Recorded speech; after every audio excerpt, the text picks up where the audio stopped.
RCP Notícias.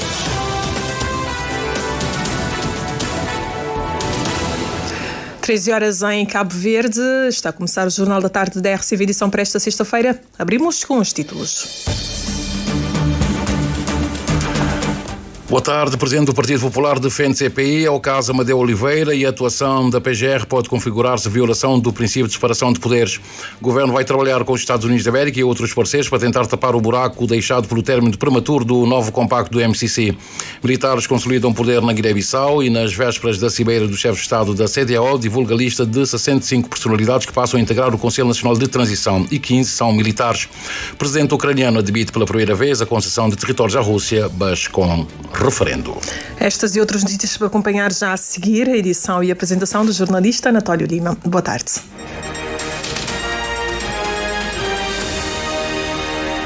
Amigo ouvinte da Rádio de Cabo Verde, muito boa tarde. A resolução da Assembleia Nacional que cria a Comissão Parlamentar de Inquérito não interfere na esfera da decisão judicial, mas o pedido do Procurador-Geral da República poderá configurar-se como violação do princípio da separação de poderes e até uma tentativa de condicionar a atuação do Parlamento. A constatação é do Partido Popular de Cabo Verde, que em conferência de imprensa aplaude a iniciativa da constituição de uma CPI para esclarecer em que qualidade o ex-deputado Amadeu Oliveira atuou no caso Arlindo Teixeira e precaver situações futuras. Amândio Barbosa Vicente, presidente do Partido Popular, reitera que Amadeu Oliveira está preso injustamente e que foi condenado por represália do Poder Judicial em respostas às denúncias feitas contra o sistema. O Antônio dos Reis tem os detalhes. A conferência de imprensa do Partido Popular visa manifestar o apoio à Assembleia Nacional pela constituição da Comissão Parlamentar de Inquérito para se apurar a atuação do ex-deputado nacional Amadeu Oliveira. O presidente do Partido Popular, Amândio Barbosa Vicente, diz-se a favor da realização da CPI. Esse inquérito também esclarece, na verdade, grandes coisas à volta desse assunto de prisão de Dr. Amadeu Oliveira. Se, na verdade, ele, enquanto deputado, exerce função para favorecer esse cliente e, nesse caso, comete um crime atentado contra o Estado de Direito, ou se na verdade hoje, enquanto advogado, que comete crime algum e, no fundo, esse ser o mártir de democracia, o mártir de liberdade ali na Cabo Verde. Os dirigentes do Partido Popular insistem que Amadeu Oliveira agiu enquanto advogado e classificam a condenação do antigo deputado da UCID como uma represália do Poder Judicial contra o advogado. Mas estranho hora que não é Procurador-Geral da República, através do Tribunal Constitucional, tenta impedir realização dessa comissão parlamentar de inquérito. Impede pura e simplesmente porque todo o sistema judicial está sem mal na fotografia. Amândio Barbosa Vicente insurge-se contra o pedido do Procurador-Geral da República, acusando o juiz Landim de violação do princípio de separação de poderes ao tentar condicionar a atuação do Parlamento. O pedido do senhor Procurador-Geral da República é infundado. Aliás, que tem razão de ser. Senão é ele que se viola a separação de poderes, porque é ele que se condiciona o Parlamento nesse trabalho normal. De realçar que o Procurador-Geral da República pediu a fiscalização abstrata sucessiva da constitucionalidade da resolução da Assembleia Nacional que cria a Comissão Parlamentar de Inquérito para analisar se Amadeu Oliveira atuou na qualidade de deputado ou como advogado de Arlindo Teixeira. O Procurador-Geral da República também pediu a suspensão da eficácia da CPI. E por falar em justiça e política, escreve o País online que uma informação de última hora que está a acontecer neste momento, a operação de grande envergadura da Justiça que determinou o encerramento total de todos os espaços municipais aqui da Praia. Foram fechados de acordo com o jornal O País, a Câmara Municipal da Praia, as delegações municipais, o Corpo de Bombeiros da Fazenda e também o Mercado Municipal, encontrando-se em curso de diligências judiciais e buscas nas referidas instalações. O País online escreve ainda que a operação decorre com forte presença das das autoridades, impedindo o acesso de funcionários e do público aos edifícios municipais abrangidos, que até o momento não foram oficialmente divulgados os fundamentos da intervenção, nem o seu alcance, mas fontes do país indicam tratar-se de uma ação coordenada e que aponta por um processo de elevada sensibilidade.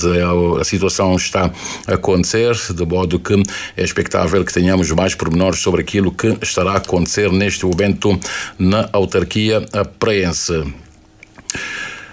E temos a informação também de que o Ministro das Finanças está reunido hoje com duas comissões especializadas do Parlamento para aprovação da especialidade da nova lei orgânica do Banco de Cabo Verde, que foi aprovada na Generalidade no dia 23 deste ano e com os votos favoráveis da UCID e do Movimento para a Democracia e a Abstenção do PAICV. A reposição dos capitais próprios e a cobertura das perdas do Banco Central em situações de emergência, assim como um novo quadro institucional, de acordo com Olavo Correia, são alguns dos aspectos da lei que vêm substituir a lei atual em vigor há vários anos, reforçando o modelo de governança da instituição e alinhando-o com as boas práticas internacionais. O Cândido Mourinho Fortes tem os detalhes. Melhorar a autonomia e independência do Banco de Cabo Verde para que este possa dar um melhor contributo ainda à economia e ao desenvolvimento do país. É o que espera o governante da nova lei orgânica do Banco de Cabo Verde.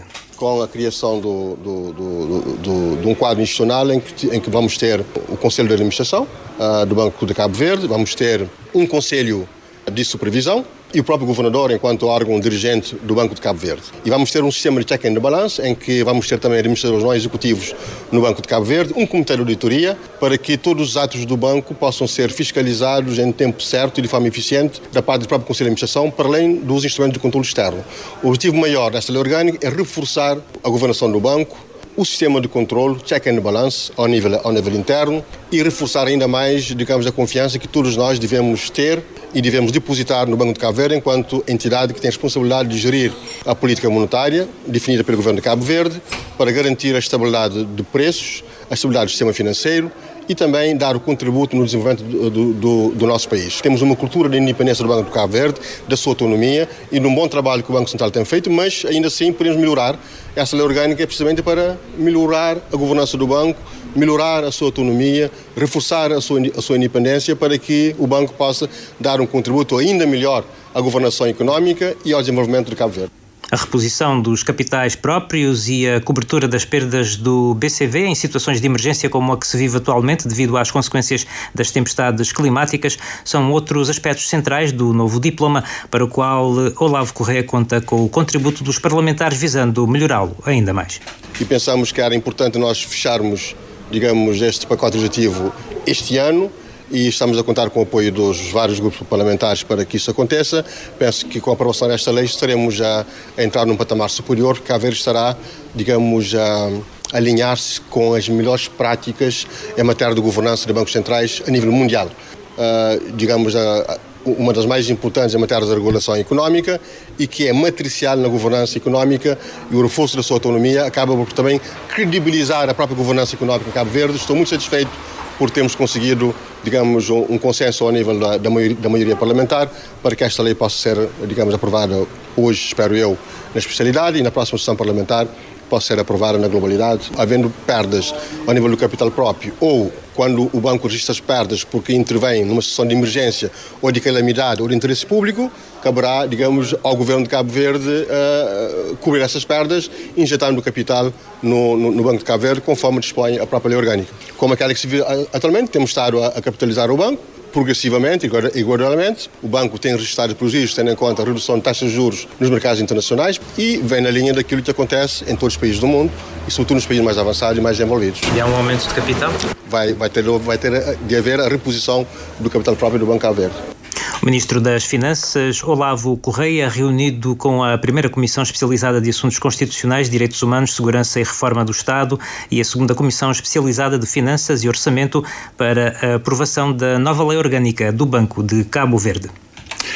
E voltamos ao assunto que fizemos referência há instantes sobre as buscas nos espaços da Câmara da Praia. Uma fonte fez chegar até nós, neste momento, um documento assinado pelo juiz Nilton Jorge da Costa Bolis. O documento é de hoje, aliás, é Procurador da República Nilton Jorge da Costa Bolis, e esse documento refere-se aos autos de instrução número 27, 2023-24 e apenso auto de instrução número 5, 2025-2026, e de acordo com o título deste documento, mandado de busca e apreensão não domiciliária número 06, 2025-2026, e manda que, em observância das formalidades legais, nos termos de alguns artigos que estão aqui citados, que se proceda à busca não domiciliária, mais concretamente na direção financeira e patrimonial da Câmara Municipal da Praia, situada na Fazenda, com vista à apreensão de documentos, papéis, dinheiros e quaisquer objetos ou instrumentos que sirvam a prova relativos a objetos destes autos, nomeadamente livro do notariado municipal, podendo ser certificado recibos de DUC de pagamento do IUP do ano 2025, podendo também ser fotocópia ou em formato digital, e deverá ser notificada a pessoa com disponibilidade no local a qual será entregue cópia do presente mandado que nos chega agora. E o Governo foi oficialmente notificado ontem do término do acordo de financiamento do Millennium Challenge Corporation, com efeitos a partir do dia 18 de dezembro de 2025. O acordo foi assinado em abril de 2024 para apoiar o desenvolvimento do compacto regional do país, com intervenções estratégicas nos transportes e também conectividade digital, mas a revisão da política de cooperação internacional dos Estados Unidos pela administração Trump levou ao encerramento de vários programas. Apesar da interrupção, o Governo garantiu, o vice-primeiro-ministro, ministro das Finanças, Olavo Correa, o Governo vai continuar a trabalhar com os Estados Unidos e agora também com outros parceiros para mobilizar recursos, visando a implementação dos planos estruturantes gizados no âmbito do compacto regional. Mobilizar o financiamento que Cabo Verde precisa para financiar as suas necessidades de desenvolvimento. Mas é importante fazer referência que nós temos de continuar a lutar para que Cabo Verde consiga mais meios internacionais, nomeadamente através de donativos e de empréstimos constitucionais. Mas o contexto hoje internacional é mais exigente. Os países desenvolvidos estão confrontados com outras realidades, com outras exigências e com outras necessidades domésticas, nomeadamente para financiar as guerras, não é? E também para dar resposta às demandas domésticas. Nós temos hoje que poder contar cada vez mais com os nossos próprios recursos. Nós temos que mobilizar cada vez mais recursos endógenos através de uma política fiscal mais eficiente, através do combate à informalidade, através do aumento da base tributária, através do aumento da eficiência na cobrança dos impostos, através também de uma gestão mais inteligente dos recursos públicos, por forma que Cabo Verde consiga mobilizar recursos endógenos para ter um superávit ao nível orçamental e poder, com esse superávit, financiar também as suas necessidades de desenvolvimento. Estamos a trabalhar em outros palcos, com outros parceiros, para compensar, digamos, já essa expectativa que nós tínhamos em relação a esse terceiro compacto regional, e vamos também continuar a trabalhar com os Estados Unidos para que Cabo Verde consiga mobilizar outros meios ao nível de outros programas que os Estados Unidos estão a colocar aos países africanos e também, espero eu, a Cabo Verde. Segundo o comunicado do Governo, Cabo Verde havia sido selecionado pelo MCC em dezembro de 2023 para o desenvolvimento do compacto que previa intervenções estratégicas na melhoria da conectividade interilhas, internacional e também intermodal, bem como o reforço da conectividade digital. Identificadas as situações que constituem constrangimentos à boa circulação dos veículos em São Vicente, tanto pela inadequação de sinalização e outras situações que comprometam as regras e a fiscalização, a Comissão Municipal dos Assuntos Rodoviários e Trânsito quer dotar a ilha de um novo projeto. Uma iniciativa que resulta do encontro realizado na manhã de hoje, e o José Pedro Santos nos traz os resultados essenciais. Para uma reflexão profunda do estado de circulação rodoviária na Ilha de São Vicente, a Comissão Municipal, que tem sob a sua alçada o acompanhamento do setor, convocou para hoje uma reunião de trabalho com as autoridades responsáveis pela fiscalização e ordenamento de trânsito, empresas de transportes públicos e demais parceiros. Um encontro que permitiu chegar a algumas conclusões anunciadas pelo eleito municipal Nilton Silva, presidente da referida comissão. Falou-se da questão do encerramento de algumas ruas, por exemplo a Rua Lisboa, que faz com que haja um problema de circulação na cidade, na questão dos autocarros. Há um problema de sinalização, verdadeiramente sinalização em São Vicente, e constatamos também que há um déficit enorme de fiscalização, tanto pela Polícia Municipal como também pela Polícia. Ou seja, hoje há uma indisciplina em São Vicente, constatamos isso, há uma indisciplina no trânsito, de forma que pessoas andam a estacionar lá onde tem sinal de proibição, pessoas privadas a colocar sinais sem a utilização da Câmara e sem a utilização da GGTR para a questão de estacionamento privado. etc, etc. Uma vez que a Câmara Municipal e a Polícia Nacional não estiveram presentes por terem invocado indisponibilidade nessa data, embora a Comissão Municipal garante ter enviado o convite com 15 dias de antecedência, é a intenção da mesma apresentar às duas autoridades os resultados do encontro realizado e da qual saiu a proposta de criação de um grupo de trabalho que terá a responsabilidade de elaborar um novo projeto de sinalização e circulação de veículos em São Vicente, avança Nilton Silva. Saiu algumas resoluções importantíssimas. Uma delas é a criação de uma comissão para fazer uma análise de toda a sinalização rodoviária na cidade do Mindelo e tentar apresentar à Câmara Municipal um novo projeto de circulação rodoviária nesta ilha. Também nós constatamos que há uma falta de interligação entre os setores, os intervenientes. Por exemplo, a DGTR reclama de que a Câmara Municipal coloca sinais sem conhecimento da DGTR, quando eles devem dar uma aprovação. Sem data marcada para a entrega da proposta de ordenamento do trânsito em São Vicente, a Comissão Municipal promete envolver as autoridades, instituições com implicações na matéria e os munícipes na consensualização do projeto. E Cabo Verde avalia a prontidão nacional para a inteligência artificial. O governo do país, em parceria com o PNUD, o Unicef, iniciou o processo de avaliação nacional da prontidão para a inteligência artificial, reunindo o setor público, privado e também a academia para definir o ponto de partida do país com vista a uma adoção responsável e estratégica da tecnologia. Ednei Barros com os detalhes. O diretor-geral de Telecomunicações e Economia Digital destacou que no Workshop Nacional da Avaliação do Panorama da Inteligência Artificial serão recolhidos contributos de vários setores para produzir um diagnóstico sobre regulação, ética, governação de dados e uso de IA no país. Produzir um diagnóstico claro de prontidão nacional, avaliando 3 pilares essenciais: ecossistema AI para governança e regulação e ética. Portanto, esse exercício criará uma linha base nacional fundamental para orientar decisões futuras. Milton Cabral sublinha que Cabo Verde vive um momento decisivo da sua transformação digital e que investimentos em infraestrutura tecnológica, capacitação e reformas regulatórias estão a criar bases para uma adoção responsável da IA. Estamos a viver num momento decisivo na transformação digital de Cabo Verde. A inteligência artificial deixou de ser apenas uma promessa tecnológica. Hoje ela molda economias, influencia democracias, redefine o trabalho e altera profundamente a forma como o Estado serve o cidadão. A AI vai tornar-nos mais eficientes, vai impulsionar o crescimento económico, vai ajudar a resolver grandes desafios globais. Mas convivemos também com riscos reais: deepfakes, fraude digital, legitimação de bias por algoritmos, perda de confiança e impacto no emprego. E é precisamente por isso que a questão central não é se vamos adotar a inteligência artificial em Cabo Verde, mas como o faremos. A representante dos escritórios da ONU em Cabo Verde, presente no evento, afirmou que a avaliação do panorama de IA é crucial para assegurar uma transformação digital sem aumento de desigualdades. Reforçamos a ambição de Cabo Verde em tornar-se um laboratório regional, tanto nos PALOP como nos pequenos estados insulares em desenvolvimento na região do Atlântico, Índico e Mar do Sul da China, CITES, para a inovação responsável em inteligência artificial, atraindo investimento, fomentando parcerias tecnológicas e criando um ecossistema favorável ao setor privado. O workshop deve gerar um diagnóstico preliminar ainda hoje. O relatório final com recomendações será apresentado em janeiro e servirá de base para a Estratégia Nacional de Inteligência Artificial. Jornal da Tarde da Rádio Cabo Verde, 13 horas mais 19 minutos. A TACV Cabo Verde Airlines já pode efetuar voos transatlânticos para o Brasil e também para os Estados Unidos da América.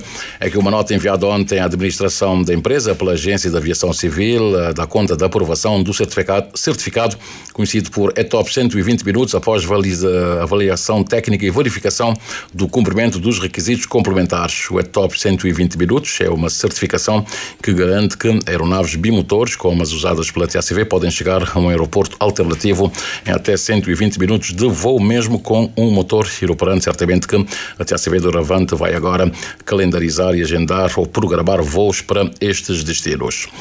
E o Ministério da Cultura e Indústrias Criativas deu posse hoje à nova Diretora-Geral das Artes e Indústrias Criativas, Eliane Lopes. A cerimónia, presidida pelo Ministro Augusto Veiga, marcou uma nova etapa para o setor cultural cabo-verdiano, dias depois da aprovação unânime do Estatuto do Artista no Parlamento.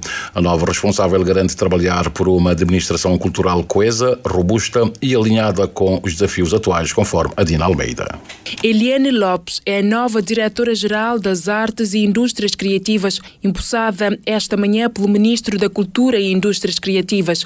No discurso de tomada de posse, Eliane agradeceu a confiança e garantiu o empenho total no reforço das bases recentemente lançadas, sobretudo após a aprovação do Estatuto do Artista, que considera um marco decisivo para a formalização e capacitação do setor e na valorização da cultura e identidade cabo-verdiana. Agradecer ao Sr. Ministro da Cultura e das Indústrias Criativas, Dr. Augusto Veiga, pela confiança e pela oportunidade de fazer diferente, oportunidade profissional de contribuir no desenvolvimento, na implementação das políticas públicas para o setor cultural e das indústrias criativas do nosso país. Comprometo-me a honrar o cargo que assumi com sentido de responsabilidade, respeito, transparência, em prol de uma administração cultural coesa e robusta, valorizando, preservando, promovendo a nossa cultura, a nossa identidade, a nossa herança com altruísmo e respeito por todos. Trabalhar em prol do desígnio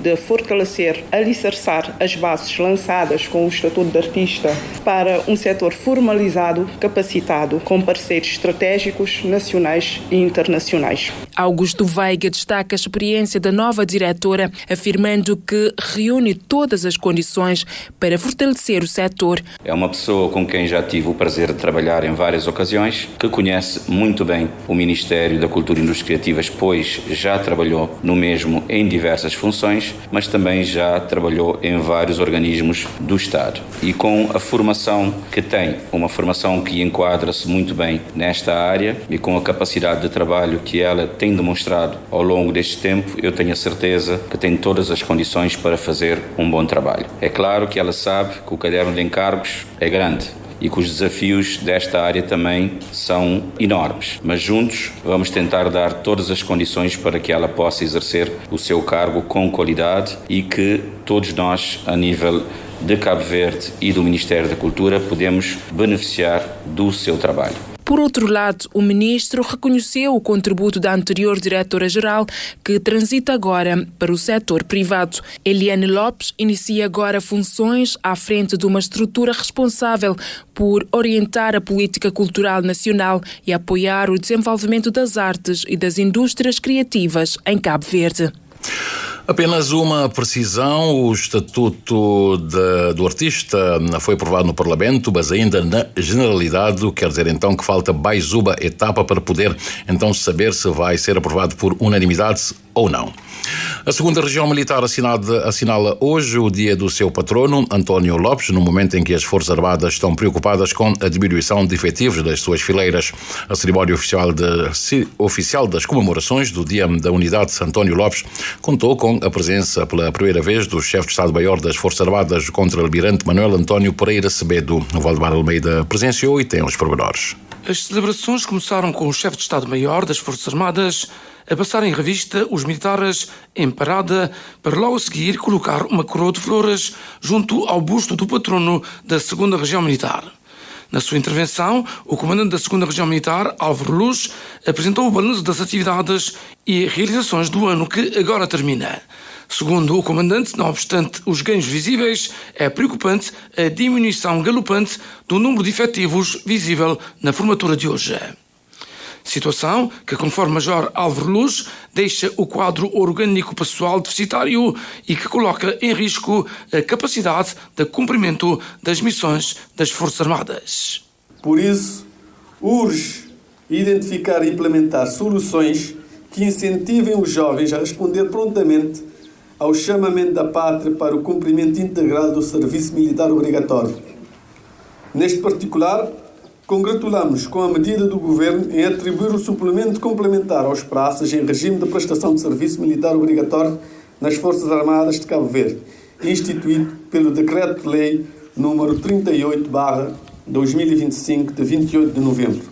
Ainda assim, é necessário assegurar que os mecanismos legais previstos na legislação vigente atuem de forma célere e eficaz, responsabilizando aqueles que não cumpram o referido chamamento. Por sua vez, depois de enaltecer António Lopes, patrono da 2ª Região Militar, figura que hoje se invoca, o chefe de Estado-Maior destacou o papel central deste comando no Dispositivo Nacional da Defesa. Entre as missões que lhe estão atribuídas, destacam-se a vigilância e proteção de infraestruturas estratégicas, o reforço da segurança interna quando solicitado, o apoio às populações em situação de emergência e a manutenção de uma permanente prontidão operacional.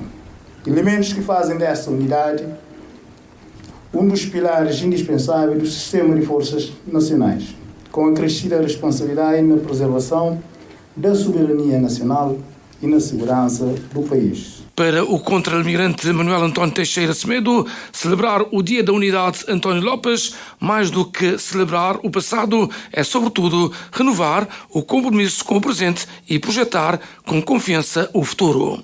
As celebrações ficaram concluídas com demonstrações das atividades operacionais militares realizadas em 2025, seguidas de um almoço. Continuando no Sal, haverá teatro neste final de semana da ilha com a peça Clabedotes. O espetáculo vai decorrer na cidade de Santa Maria e será uma homenagem à artista Celina Pereira. O Moisés Évora vai nos contar os pormenores. Será apresentada também no Sal a peça teatral Clabedotes, uma dramaturgia com texto de Olavo Luz e com direção do ator cabo-verdiano Emerson Henriques.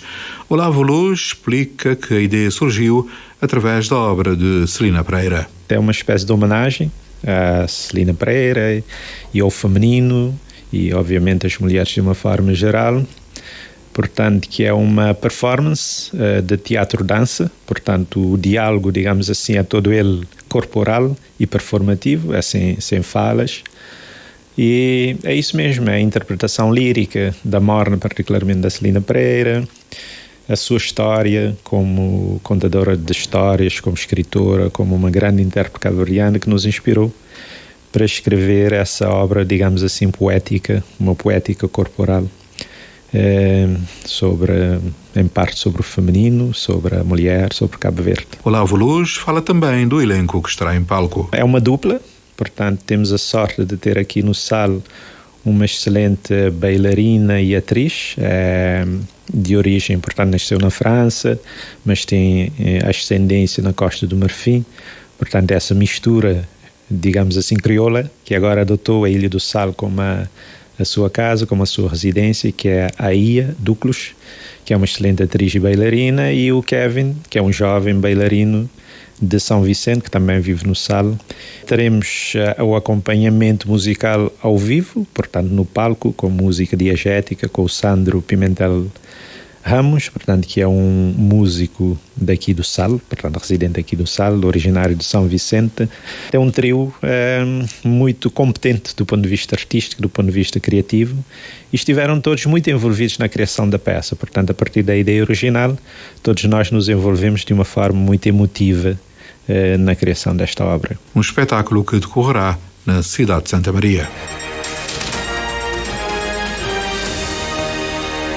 Já temos 13 horas mais 28 minutos e meio, e nas vésperas da cimeira dos chefes de Estado da CEDEAO, que acontece no próximo dia 14 em Abuja, Nigéria, para se debruçar sobre o golpe de Estado da Guiné-Bissau, o Alto Comando Militar para a Restauração da Segurança Nacional e da Ordem Pública na Guiné-Bissau divulgou a lista das 65 personalidades que passam a integrar o Conselho Nacional de Transição. Entre os membros estão 15 oficiais militares e das forças de segurança, líderes políticos e representantes da sociedade civil. Entre os representantes do dos partidos políticos, não há nenhum do PAIGC. Com o atual cenário, a CDAO e outras organizações pouco ou nada podem fazer. Os militares vão continuar no poder, as eleições suspensas, os presos políticos vão continuar encarcerados até que a junta militar decida pelo futuro dos mesmos. E o conflito no leste da República Democrática do Congo não dá tréguas, apesar de há pouco mais de uma semana ter sido assinado um tratado de paz em Washington. Uma instabilidade à escala da região, envolvendo, pois, a República Democrática do Congo, mas também implicando os vizinhos Ruanda e o Burundi. O presidente ruandês Paul Kagame afirma que o conflito tem por origem a República Democrática do Congo e o Burundi e não o Ruanda. O Ministério dos Negócios Estrangeiros do Ruanda aponta o dedo a bombardeamentos próximos da fronteira levados a cabo pelos dois outros países. Em reação, o presidente do Burundi fala de um ataque à República Democrática do Congo e apela à intervenção da comunidade internacional. A continuação do conflito e a fuga de populações tinha levado ao encerramento da fronteira do Burundi, o que vem beliscar o acordo de paz finalizado em Washington. Donald Trump tinha declarado que se tratava de um milagre a assinatura deste acordo de paz. E o presidente ucraniano Volodymyr Zelensky admitiu pela primeira vez a concessão de territórios à Rússia, mas se isso vier a acontecer, quer que a decisão seja tomada pelo povo ucraniano, garantindo assim que a vontade popular é cumprida. Em declarações aos jornalistas, o presidente da Ucrânia disse acreditar que o povo ucraniano vai saber responder à questão, seja através de eleições ou então de um referendo. A Rússia exige o domínio total do Donbass, sendo que não controla cerca de 25% da região que engloba o Donetsk, Luhansk e a Ucrânia está agora pronta para aceitar a proposta dos Estados Unidos da América para criar uma zona económica livre em parte deste território que a Rússia já reclama desde 2014. Volodymyr Zelensky reiterou que os ucranianos devem ter com uma palavra a dizer, sublinhando que a discussão também decorre sobre outras regiões onde a Rússia tem algumas partes sob seu controle. 13h31 minutos, praticamente no final deste jornal. Vamos agora ver como é que está o movimento aéreo marítimo do arquipélago. Tivemos há instantes um aparelho da TACV que fez uma ligação entre a Ilha do Sal e já aterrou no aeroporto Cesar Évora em São Vicente, e uma outra aeronave também ao serviço da TACV fez uma outra ligação também partindo do Sal, só que foi para Boa Vista e também já está na pista do aeroporto de Rabil. Em movimento na Ilha do Sal temos um aparelho da Enter Air que partiu da Boa Vista e está neste momento a aterrar da Ilha do Sal. Para a ilha vão algumas aeronaves, nomeadamente uma da TUI que vem de Manchester e vai para Boa Vista, aliás, deve aterrar às 2h mais 2 minutos. Uma outra aeronave também da TUI e vem de Glasgow, na Escócia, vai para a Ilha do Sal. A aterragem está prevista para as 2h mais 8 minutos. Temos uma terceira aeronave na fila, vem de Praga, Tchequia, e é da Smartwings, vai para a Ilha do Sal. A aterragem está prevista para as 2h mais 4 minutos. De resto, nenhuma outra informação muito relevante. A dizer ainda que o aparelho da SATA já partiu da praia, vai para a Ponta Delgada, deve lá chegar por volta das 16h mais 40 minutos. Pela via marítima, neste momento, nenhum ferry está a navegar, estão todos amarrados. Então, falemos agora do movimento das marés, bem como que nos diz as tabelas solares em relação aos melhores momentos para pesca, por além de outras informações. Para esta sexta-feira, 12 de dezembro, o sol despontou às 6h50 mais 4 segundos e o pôr do sol deverá acontecer às 18h05 mais 38 segundos. A lua está na fase quarto minguante, saiu pelo leste às 0h40 e depois, em instantes, pelo oeste às 13h mais 1 minuto. A primeira baixa-mar do dia aconteceu às 6h30 e a seguinte será às 18h mais 24 minutos. E a primeira pré-bar aconteceu às 0h e a seguinte já aconteceu também às 12h mais 49 minutos. Os dados apontam que hoje é um dia regular para pescar, sendo o melhor momento que resta do dia das 18h14 até as 20h14. Para amanhã, sábado, a primeira baixa-mar será às 7h37 e a seguinte acontece às 19h mais 42 minutos. E a primeira pré-bar acontece amanhã a 1h mais 5 minutos e a seguinte acontece às 13h57 minutos. E os dados apontam que amanhã, não será um bom dia para pescar. 13h33, vamos aos títulos. Dizemos que o Presidente do Partido Popular defende CPI ao caso Amadeu Oliveira e diz que a atuação da Procuradoria-Geral da República pode configurar-se violação do princípio de separação de poderes. O Governo vai trabalhar com os Estados Unidos e outros parceiros para tentar tapar o buraco deixado pelo término prematuro do novo compacto do MCC. Militares consolidam poder na Guiné-Bissau e nas vésperas da cimeira do chefe de Estado da CEDEAO divulga a lista das 65 personalidades que passam a integrar o Conselho Nacional de Transição e 15 são militares. O presidente ucraniano admite pela primeira vez a concessão de territórios à Rússia, mas só com referendo. Foi assim o Jornal da Tarde com o Anatólio Lima.